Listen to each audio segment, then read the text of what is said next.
आज जो हमारे गेस्ट हैं यहाँ पर पीछे बैक स्टेज पर, उनको किसी भी तरह के कोई भी इंट्रोडक्शन की जरूरत नहीं है। आप सब लोग उनको बहुत अच्छे से जानते हैं और उनको बहुत प्यार करते हैं। Please give an energetic and warm welcome to the one and only doctor Vikas Divya Kirti sir.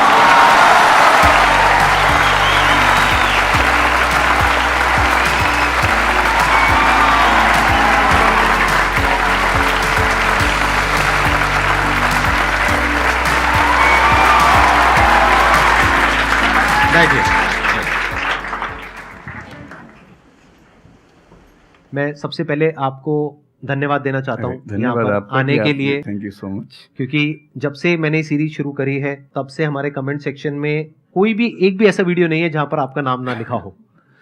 कई बार मुझे ऐसा लगता है देख करके कमेंट सेक्शन को कि ये मैं अपने चैनल पे आया हूँ या आपके चैनल पे हूँ। मैं सोशल मीडिया पे बहुत कम एक्टिव रहता हूँ तो मुझे आइडिया नहीं था इस बात का, पर मैं थैंकफुल हूँ कि आपने बुलाया, इस लायक समझा कि मैं यहाँ पर आऊँ। सर प्यार बहुत करते हैं बच्चे आपको, मतलब इतना प्यार है जिसकी कोई हद नहीं है। मैं ठीक कह रहा हूँ गलत कह रहा हूँ? यस और नो? सो अब आप लोग जो चाहे जैसे चाहे इनसे क्वेश्चंस पूछ सकते हैं। सर लाइफ में जब भी कोई सिचुएशन आती है कि जिसमें दो रास्ते, एक प्रैक्टिकल और एक इमोशनल, तो बैलेंस आउट कैसे करना है? इमोशनल और प्रैक्टिकल में हमेशा विरोध नहीं होता है, कभी कभी साथ भी चल सकता है। और सिर्फ इमोशनल कुछ नहीं होता, सिर्फ प्रैक्टिकल कुछ नहीं होता, प्रपोर्शन का डिफरेंस होता है। जब इमोशंस आपके दिमाग पर बहुत हावी हों तो फैसला करने से बचना चाहिए, स्पेशली बड़ा फैसला। छोटा तो ठीक है कि आपके दोस्त ने कहा कि दोस्त नहीं एक फिल्म देखेगा मेरे साथ, आप इमोशनल हो जाके देख ली फिल्म, क्या हो गया, कोई नुकसान नहीं होगा।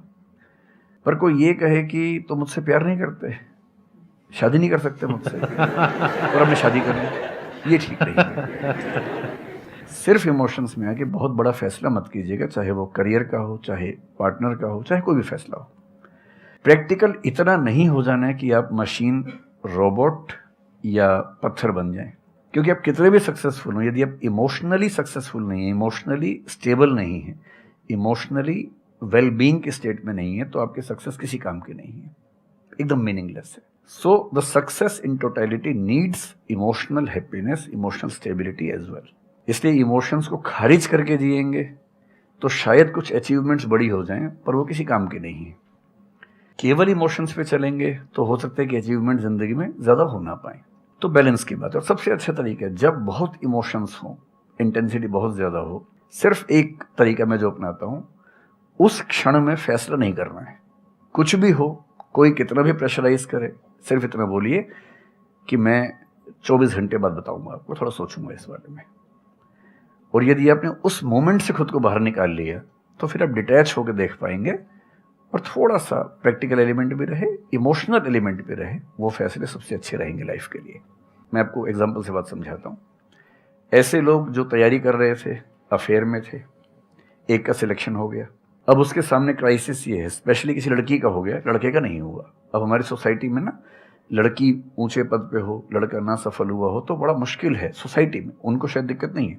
अब वो लड़की प्रैक्टिकल नहीं है कि मैं तुमसे शादी करूं, ये कह के अगर हट जाती है और शादी करती है किसी ऐसे व्यक्ति से जो बहुत सफल है। I know many such people personally, मैं नाम नहीं बोल सकता किसी का। मैंने जनरली पाया है कि वो लोग लाइफ में बहुत फ्रस्ट्रेशन में रहे बाद में, क्योंकि सफलता के नाम पर, प्रैक्टिकल होने के नाम पे ऐसे व्यक्ति को चुना जिसके साथ वो रह नहीं सकते ठीक से। और मैं ऐसे कई लोगों को जानता हूँ जो IAS बने, IPS बने, जिनको करोड़ों रुपए के दहेज के ऑफर्स आए, साफ ठुकरा के कहा कि मैं जिंदगी एक ही व्यक्ति के साथ गुजार सकता हूं जो मेरे साथ है, और हैं, बहुत खुश हैं। अब कोई कह सकता है उनके परिवार में कि इसने प्रैक्टिकल फैसला नहीं किया, इमोशनल फैसला किया, पर अल्टीमेटली किसी चीज की वैल्यू क्या है? आपकी लाइफ बेहतर हो। यूट्यूब पे जिसके 1 लाख भी सब्सक्राइबर्स होते हैं वो मोनेटाइज करता है, 1 लाख क्या जब मिनिमम हो सकता है, खूब पैसा कमाते हैं, ब्रांड प्रमोशन करते हैं, साबुन तेल बेचते हैं बीच बीच में। आपका चैनल तो शायद देश में सबसे बड़ा चैनल है, आप चाहें तो कितना नहीं कमा लेंगे। मुझे कुछ दिन पहले एक एजेंसी के लोग मिले जिन्होंने बताया कि इनकी जैसी ख्याति है उस लेवल पर महीने में कोई 5-10 करोड़ भी कमाना चाहे तो कमा सकता है आराम से इस यूट्यूब चैनल से। तो मैंने पूछा कि वो कौन सी चीज़ है जो आपको इतना मजबूत बनाती है कि आप नहीं इस रास्ते पर जाते। मैं वो जानने में इंटरेस्टेड हूँ। तो 10 मिनट की बात के बाद मैं समझ में आ गया, क्योंकि अल्टीमेटली अगर मैं अपनी वैल्यू के खिलाफ चला गया तो खुश कैसे हो जाऊंगा? पैसा मुझे कैसे खुशी देगा जब मैं ही नहीं रहा, तो खुशी किस बात की? इसलिए इतना प्रैक्टिकल मत होना कि अपनी माँ के, पिता के, भाई बहन, दोस्त, जो प्रेमी प्रेमिका है, उनके इमोशंस के साथ खेलने लगो।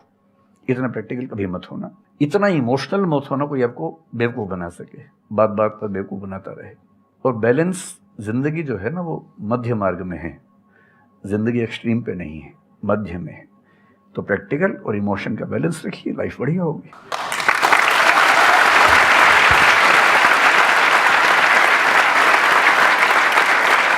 आपने सर इतने अच्छे से एक्सप्लेन किया, मेरे पास में कुछ है ही नहीं बोलने के लिए। यूजुअली मेरे पास में कुछ होता है ऐड करने के लिए, लेकिन आपने पूरा ही उसका ऐसा निचोड़ निकाल दिया। आपने YouTube पे इतना बोला कि सच में नहीं बचा होगा आपके पास। 6-7 साल पहले की बात है, मेरी एक स्टूडेंट थी जो सुसाइडल टेंडेंसी की शिकार थी उस समय। उसके घर में कुछ ऐसी ट्रेजेडी, उसकी मदर की डेथ हुई थी, और एक ऐसी ट्रेजेडी जो बहुत ही रेयर किस्म की ट्रेजेडी है, जो शेयर करना ठीक नहीं है यहाँ। तो वो मेरे पास आई और मुझे लगा कि आज मैं पहली बार किसी ऐसे व्यक्ति से बात करूं जो डिप्रेशन में है और सुसाइड कर सकता है अगले 1-2 दिन के अंदर अंदर। अब मैं परेशान था कि मैं कैसे मैनेज करूं, और मुझे मोटिवेशन की ऐसी जानकारी उस समय तो बिल्कुल नहीं थी, बाद में थोड़ा बहुत पढ़ा। तो मैंने उससे कहा कि अच्छा तुम घर जाओ, मैं कुछ देखता हूँ। फिर मैं घर गया, नेट पे सर्च करना शुरू किया। करते करते मुझे आपका एक वीडियो मिल गया, अनस्टॉपेबल, शायद कुछ आपने एक वो बनाया था उस समय। तो मैंने वो थोड़ा सा देखा, 10 मिनट का। मुझे लगा कि ये जो है ना, ये इंजेक्शन है किसी मतलब डिप्रेस्ड व्यक्ति को तुरंत मोटिवेट करने के लिए। तो मुझे ध्यान है कि मैंने उसको वीडियो का लिंक भेजा। मैंने कहा देखो, जिंदगी अपने रास्ते पे चलेगी, ठीक हो जाएगी। जब जब मूड ऐसा हो, बहुत डिप्रेसिंग हो, सुसाइडल मन करे, उस समय वीडियो देखना ध्यान से, और कम से कम उस बुरे फेज से बाहर निकल जाओगी। और फिर मैंने वो वीडियो अपने फैमिली में भी 2-3 बच्चों को भेजा, जो बच्चे उस क्राइसिस में होते थे। तो मैं बहुत थैंकफुल हूँ उन सब बच्चों की जान बचाने में क्या बात कर बड़ी भूमिका है।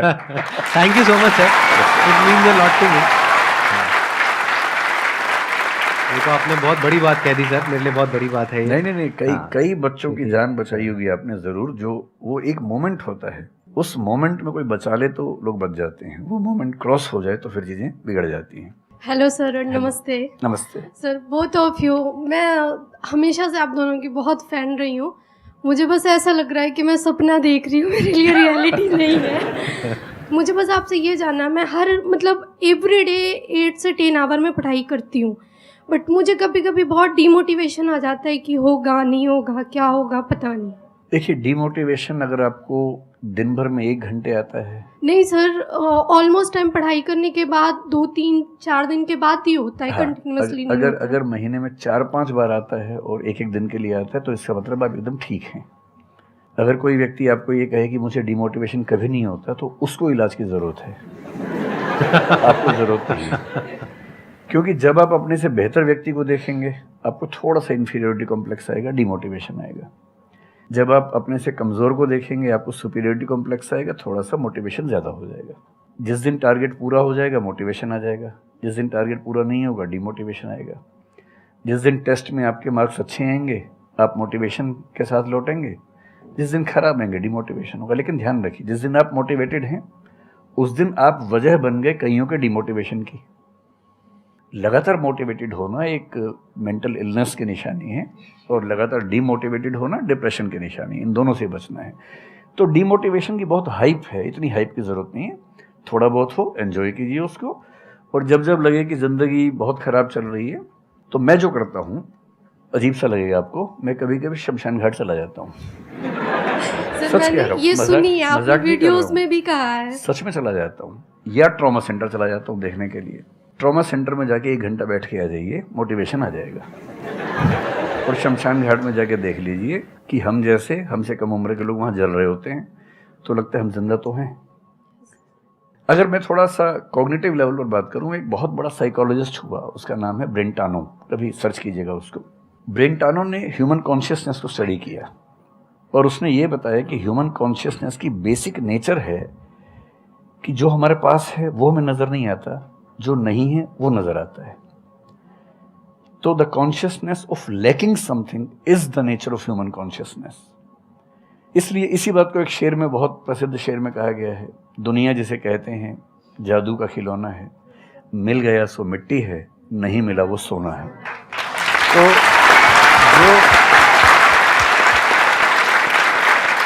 तो जो आपको नहीं मिलेगा ना, हमेशा बड़ा होकर दिखेगा, जो मिलेगा छोटा हो जाएगा। तो ईमानदारी इसमें है कि जब जब डिमोटिवेशन और डिप्रेशन हो, एक कागज़ लेके बैठ जाइए और एक तरफ लिखिए मेरी ज़िंदगी में ऐसा क्या क्या है जो दूसरों के पास नहीं है। पेज भर जाएगा पूरा। तो जो है उस पर ध्यान दीजिए और एंजॉय कीजिए। मेरा क्वेश्चन है कि आजकल बहुत लोग बोलते हैं कि एजुकेशन सिस्टम हमारा पुराना हो गया है और बहुत लोग बोलते हैं कि इसे चेंज करना चाहिए और ये सारी चीज़ें बहुत पुरानी हो रही है जो हम अभी करंटली पढ़ रहे हैं। तो इस पे आपका ओपिनियन क्या है? एजुकेशन सिस्टम में तो बहुत मेजर चेंजेस की ज़रूरत है और ये बात भारत सरकार ने एक्सेप्ट भी की है, नई पॉलिसी भी लेके आए हैं। मतलब मुझे लगता है कि कई लेवल्स पे देखना है। सबसे पहले तो ये डिफाइन करना ज़रूरी है कि एजुकेशन का पर्पज़ है क्या। क्या पर्पज़ केवल नौकरी लेना है, एक जॉब मिल जाए, वही पर्पज़ है? मैं उससे एग्री नहीं करता हूँ। मेरी राय में एजुकेशन का बेसिक पर्पज़ है कि एक होमो सेपियंस एक इंसान बन जाए, सोचना आ जाए, उसको समझना आ जाए। कोई राजनेता या धर्मगुरु उसको गधा ना बना सके, बेवकूफ़ ना बना सके। उसे इतनी समझ हो कि वो चीज़ों को फैक्चुअली, ऑब्जेक्टिवली समझ सके, तर्क कर सके, बहस कर सके और अगर तर्क और बहस में सामने के तर्क ठीक हैं तो उनको एक्सेप्ट भी कर सके, इतना विनम्र भी रहे। बेसिकली पर्सनैलिटी ग्रूमिंग का प्रोसेस एजुकेशन है, वो केवल नौकरी का मामला नहीं है। पहली गलती तब होती है जब हम उसको केवल नौकरी का मामला मान लेते हैं।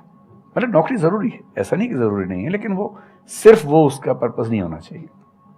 सेकेंडली, कई ऐसी चीज़ें जैसे अगर बहुत विस्तार में तो मेरी जा सकते हैं, जैसे एक बहुत छोटी बात है सेक्स एजुकेशन हमारी सोसाइटी में। ये इतनी ज़रूरी चीज़ है।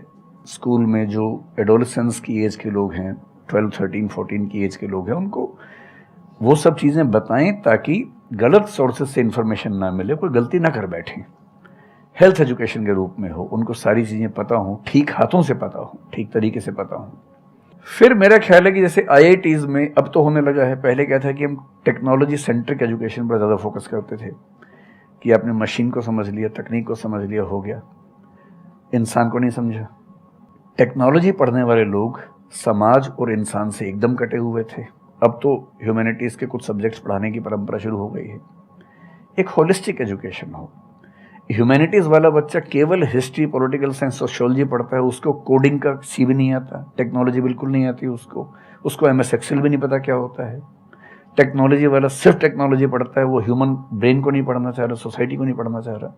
क्यों नहीं एक ऐसी शिक्षा हो जिसमें एक इंटीग्रेटेड अप्रोच हो, होलिस्टिक अप्रोच हो कि हम खुद तय कर सके कि किस किस एरिया में हमें ज़्यादा जाना है और एक बेसिक अंडरस्टैंडिंग हर चीज़ की हो। तो बेसिक 3 फार्मूले माने जाते हैं। एक यूनिवर्सलाइजेशन ऑफ प्राइमरी एजुकेशन है कि 10वीं क्लास तक की शिक्षा हर बच्चे को मिले, ठीक से मिले।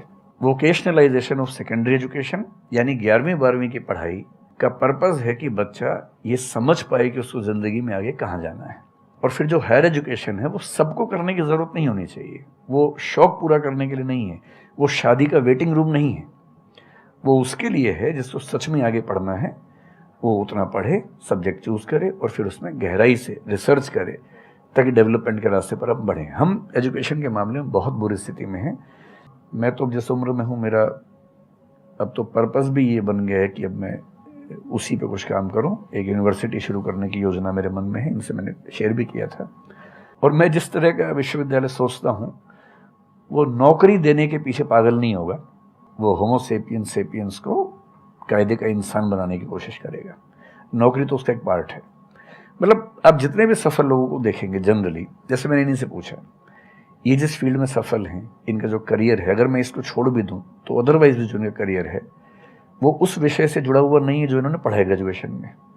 मेरा भी नहीं है, आमतौर पे किसी का भी नहीं है।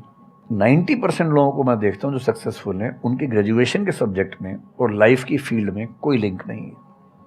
तो बेसिक पर्पस क्या है? वो स्मार्टनेस बाहर आ जाए, ग्रूमिंग हो जाए, इंटेलिजेंस है, इमोशनल इंटेलिजेंस है, वो सब जो टूल्स हैं वो उस बच्चे को सीखने को मिल जाए ताकि फिर वो ज़िंदगी को फेस कर सके, इनोवेट कर सके, नए रास्ते निकाल सके। 1000 रास्ते दुनिया में होते हैं। तो सच बात है कि काफ़ी चेंजेस की ज़रूरत है और आप और हम मिलकर करेंगे चेंजेस। एजुकेशन वाइज अगर देखा जाए तो मैंने बहुत ज़्यादा कुछ नहीं किया है अपनी लाइफ में, बट मेरे स्टैंड पॉइंट से अगर आप देखोगे कि एजुकेशन क्या है, तो एजुकेशन का सबसे बड़ा गोल ये है कि एक इंसान का दिमाग खुले, बजाय कि उसका दिमाग इतना नैरो डाउन हो जाए कि उसको लगे कि बस यही अगर हो गया तो सक्सेस है, ये नहीं हुआ तो फेलियर है। आप अनगिनत तरीकों से अपने गोल को, अपने पर्पस को, या जो भी आप करना चाहते हो उसको अचीव कर सकते हो। एजुकेशन का सबसे बड़ा गोल ये होना चाहिए, और वही मेरी कोशिश है अपने इन सेशंस के थ्रू करने की, कि एक इंसान का दिमाग खुल जाए, उसके दिमाग में एक पॉसिबिलिटी माइंडसेट आ जाए, ना कि एक लिमिटेड माइंडसेट हो कि बस ये हो गया तो बहुत है। अब प्रॉब्लम क्या है, ये जो लिमिटेड माइंडसेट है ये बहुत लोगों का है, करोड़ों लोगों का है, तो वहां पे कंपटीशन भी बहुत है। पॉसिबिलिटी माइंडसेट जबकि देखा जाए तो ज्यादा इंटरेस्टिंग है, लेकिन बहुत कम लोगों का है और वहां पे कंपटीशन कम है। और पॉसिबिलिटी माइंडसेट क्या होता है कि कोई भी काम अगर मैं कर रहा हूं, अगर वो नहीं हुआ तो इसका मतलब ये नहीं है कि मैं फेल हो गया, इसका मतलब ये है कि मैं क्रैक नहीं कर पाया। There has to be a way. ये एजुकेशन काम अगर कर दे तो रियल एजुकेशन हो गई हमारी। मतलब एक इंसान को, हाँ सॉरी, थॉमस एडिसन बल्ब के आविष्कार में लगा हुआ था, हाँ जी, 1000 बार फेल हुआ। तो किसी ने उससे पूछा कि यार तुम बार बार करते होता तो है नहीं तुमसे, क्यों कर रहे हो? तो उसने पता है क्या कहा, हर फेलियर के बाद मैं ये जानता हूं कि बल्ब इस तरीके से भी नहीं बन सकता, और अब मैं 1000 तरीके जानता हूं कि इन तरीकों से नहीं बनेगा, और उसके बाद वो तरीका ईजाद हुआ जिससे बना। एजुकेशन से एक इंसान का दिमाग इतना खुल जाए कि सबसे पहली चीज तो उसको ये समझ आए कि मैं कुछ भी नहीं जानता हूं। हाँ, एकदम ठीक बात है। एजुकेशन मस्ट बी सच कि वो लाइफ लॉन्ग आपका एक क्वेश्चनिंग माइंड बना ही रहे, कि आप कहीं भी हो, कुछ भी कर रहे हो, आपके दिमाग में क्वेश्चंस चले, questions related to the problems. जो भी आप काम कर रहे हो वो क्या है, अल्टीमेटली प्रॉब्लम सॉल्विंग है, तभी उस काम में वैल्यू है।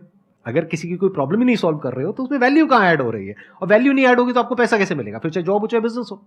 सो द आइडिया इज कि आपका दिमाग ये चलना चाहिए, अच्छा ये प्रॉब्लम है ना, पहले तो मुझे नहीं पता है कि इसको सॉल्व कैसे करना है, क्योंकि अगर आपको पहले से ही पता है तो आपको वही पता है जिस तरह से वो प्रॉब्लम सॉल्व होती आई है। That may not be relevant in today's context, but still आप उसको उसी तरह से सॉल्व करोगे जिस तरह से सब कर रहे हैं। वहां पर कंपटीशन है, फिर आप कहोगे कि कुछ हो नहीं रहा है।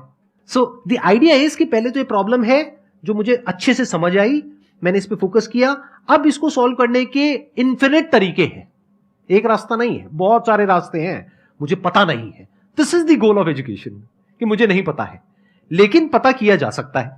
This is another goal of education. उसमें से कुछ तरीके काम करते हैं, कुछ नहीं करते हैं, यह भी हमको क्लियरली पता होना चाहिए।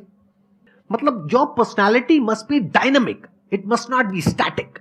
जैसे मैंने देखा है बहुत लोगों को जो मुझे मिलते हैं, कुछ लोग हैं उसमें से जो, जैसे मैं सर से मिला अभी ऑफ कैमरा, हम लोग बैठे हुए थे, डिस्कशन कर रहे थे, तो it was a great experience sir, आपके साथ में बैठ करके जिस तरह से, जिस ठहराव से सर बात कर रहे थे, जिस तरह से चीजों को सुन रहे थे, समझ रहे थे, और मैं क्वेश्चंस पूछ रहा था, ये मेरे से क्वेश्चंस पूछ रहे थे, तो there was a conversation which was going on.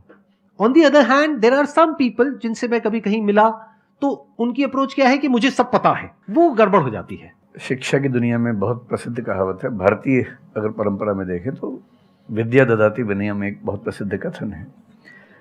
अगर कोई पढ़ा लिखा आदमी अपने ज्ञान की वजह से अहंकार करे तो मान लीजिए कि वो पढ़ा लिखा नहीं है, पढ़ाई उसके दिमाग पर हावी हो गई है, अभी उसको अंदाजा नहीं है कि कुल संसार के ज्ञान में उसकी हिस्सेदारी डेसिमल में भी नहीं है।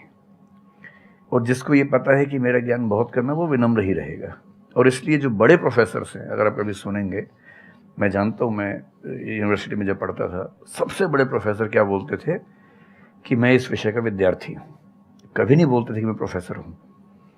इतना साहस किसी में कैसे कि मैं प्रोफेसर हूँ? अरे आप जिंदगी भर स्टूडेंट बने रहेंगे तो ही काफ़ी है, उससे बड़ी बात तो सोचनी भी नहीं चाहिए। बहुत बड़ी बात है।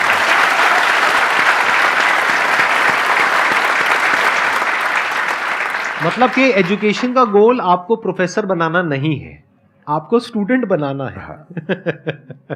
अगर सर की बात को आगे एक्सटेंड किया जाए, एकदम सही बात। एक लाइफ लॉन्ग स्टूडेंट, कि आप सीखते चले जा रहे हो, सबसे जिससे मिल रहे हो, लोगों से सीख रहे हो, सिचुएशन से सीख रहे हो, अपनी लाइफ के अच्छे एक्सपीरियंसेस से सीख रहे हो, बुरे से सीख रहे हो। जैसे मैंने देखा है जब भी यहाँ पे कोई क्वेश्चंस पूछते हैं ना, सबके क्वेश्चंस एक ही होते हैं, सर सक्सेसफुल कैसे हो। कभी मैंने आज तक ये क्वेश्चन नहीं सुना किसी का भी जो इससे बड़ा क्वेश्चन है, जो आप रिलेट कर जाएंगे कि सर सक्सेस हमारा दिमाग खराब किस तरीके से करती है, या सक्सेस का क्या माइनस पॉइंट है। सही बात। सक्सेसफुल होने से बड़ा है मीनिंगफुल होना, सार्थक होना। सफल होना छोटी बात है, सार्थक होना ज्यादा बड़ी बात है। सर मेरा क्वेश्चन ये है कि लाइफ में बहुत सारे सर्कमस्टांसेस आते हैं जहाँ पे मतलब हमें ये लगता है, बहुत सारे निगेटिव थॉट्स आते हैं कि मतलब आगे कैसे बढ़े, how to get rid of fear of failure. Sir कैसे हम इसको हैंडल करें, अगर हम कोई किसी चीज़ को शुरू करना चाहते हैं सर, तो हमारे दिमाग में बहुत सारे निगेटिव थॉट्स चलते रहते हैं, हो पाएगा नहीं हो पाएगा, बहुत तरह के नेगेटिव क्वेश्चंस आते रहते हैं सर, तो इसको कैसे हैंडल करना है सर इस सिचुएशन को? फियर ऑफ फेलियर थोड़ा सा ठीक भी है जी। ये हमें रोकता है उन दिशाओं में जाने से जहाँ हमें जाना भी नहीं चाहिए। जैसे मान लीजिए मैं सोचूं कि मैं फुटबॉल प्लेयर बन जाऊं, मुझे पता है कि नहीं बन पाऊंगा, मेरी फिटनेस वैसी नहीं है, तो मुझे ये फियर रोक लेगा, ठीक बात है ना। ये ज़रूरी नहीं है कि आप दुनिया में हर चीज़ के लिए ठीक हो। हर किसी का एक पैकेज है, हर किसी का जो एट्रीब्यूट्स हैं या वर्च्यूज़ हैं उन सब का एक पैकेज है। We can be good at few things, we can be best at maybe one thing, we can not be best at everything. तो ये बहुत ज़रूरी है कि अपने एप्टीट्यूड को देख के हम सिलेक्शन करें कि हमें कहाँ जाना चाहिए। ठीक है, अगर सिलेक्शन कर लिया है तो फिर फियर ऑफ फेलियर होने की वजह ये है कि या तो आप जो कंपटीशन है उस पर ज़्यादा फोकस कर रहे हैं, अपनी स्ट्रेंथ पे कम फोकस कर रहे हैं। मेरे ख्याल से स्ट्रेंथ पे फोकस करना, कुछ अच्छे लोगों की कंपनी में रहना जो थोड़ा सा मोटिवेट करते हों, अच्छे दोस्त हों, लगातार मनहूस टाइप की बात ना करते हों, ऐसे लोगों के साथ रहना, कुछ रिक्रिएशनल एक्टिविटीज़ उससे बाहर निकल के थोड़ा खेलना कूदना, मतलब फिजिकली फिट रहना, वो सब रहेगा तो हार्मोन्स जो हमारे दिमाग में आते हैं उससे, फिजिकल एक्टिविटी से, जो एंडोर्फिन्स वगैरह हैं, हैप्पी हार्मोन्स है, डोपामाइन वगैरह है, वो रिलीज होते रहें तो हम वैसे भी बहुत फियर से बचे रहते हैं। और अंत में मेरा तरीका ये है कि अगर मैं कुछ नहीं करूँगा तो फेल होना तय है, करूँगा तो चांस है कि फेल होऊंगा या पास हो जाऊँगा, तो नहीं करने में तो तय है कि फेल हो गया, तो क्यों ना एक बार चांस ले लेते हैं। और एक जगह फेल होऊंगा तो तय मान के चलिए कि दूसरी जगह मेरे फेल होने के चांस कम होगा, क्योंकि मुझे एक एक्सपीरियंस है प्रयास करने का और फेल होने का, और वो एक्सपीरियंस किसी ना किसी क्वांटिटी में हर फील्ड में काम आता है, मैच्योरिटी आपके अंदर आती है। और मैं एक शेर अक्सर यूज़ करता हूँ, बहुत बहुत प्रिय शेर मुझे है, और मुझे सच में लगता है कि ज़िंदगी को जीना बहुत आसान काम है, मुश्किल काम नहीं है। असली बात है कि आप प्रयोग करें, कोशिश करें, और हार जाएं तो दूसरी कोशिश करें। और मैं इसीलिए एक लाइन हमेशा बोलता हूँ, क्यों डरे, ज़िंदगी में क्या होगा, कुछ ना होगा तो तजुर्बा होगा।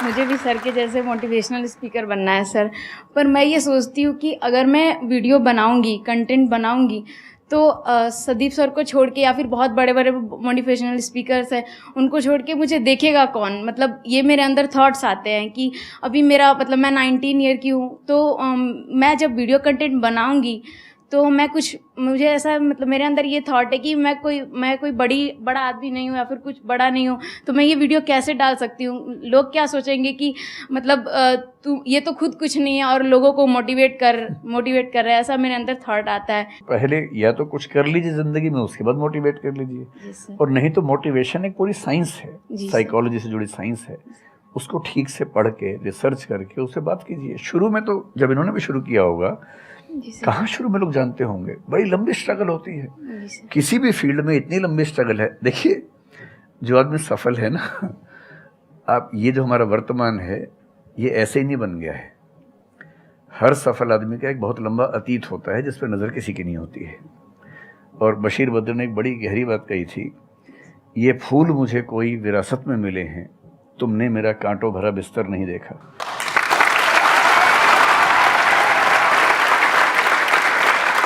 कितने साल तक ये लहूलुहान हुए होंगे, रोज़ छिला होगा शरीर, तब जाके लोगों ने पहचानना शुरू किया होगा।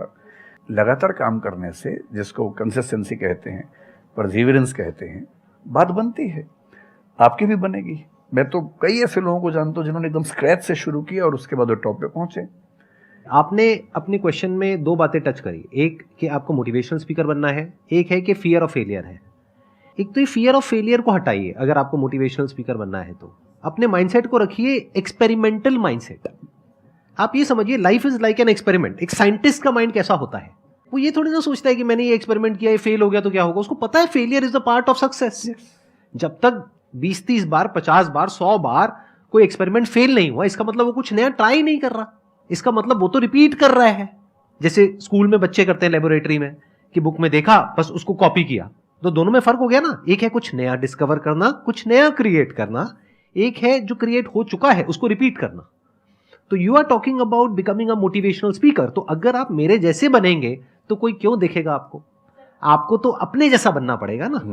तो अब उसमें क्या करना पड़ेगा? अब आपको क्या पता कि आपके अंदर ऐसा क्या है जिसको लोग देखना चाहें? उसके लिए तो एक्सपेरिमेंट करना पड़ेगा, ट्राई करना पड़ेगा। एक तरह से आप वीडियो बना के डालोगे, कोई नहीं देखेगा। दूसरी तरह से बना के डालोगे, कोई नहीं देखेगा। फिर तीसरी तरह से, फिर चौथी तरह से, हो सकता है 6 महीने बाद, 1 साल बाद, 2 साल बाद जा करके कहीं थोड़ा सा कुछ ऐसा क्लिक हो जाए जो हो सकता है आपको लग रहा था कि शायद ये नहीं होगा और वो क्लिक हो जाए। बट ये सब होता उसी के साथ में जो कुछ कर रहा होता है, जो कुछ ट्राई करता है। जैसे ट्राई करोगे तो हो सकता है हो जाए, नहीं करोगे तो पक्का है नहीं होगा, जैसा भी सर ने थोड़ी देर पहले कहा था।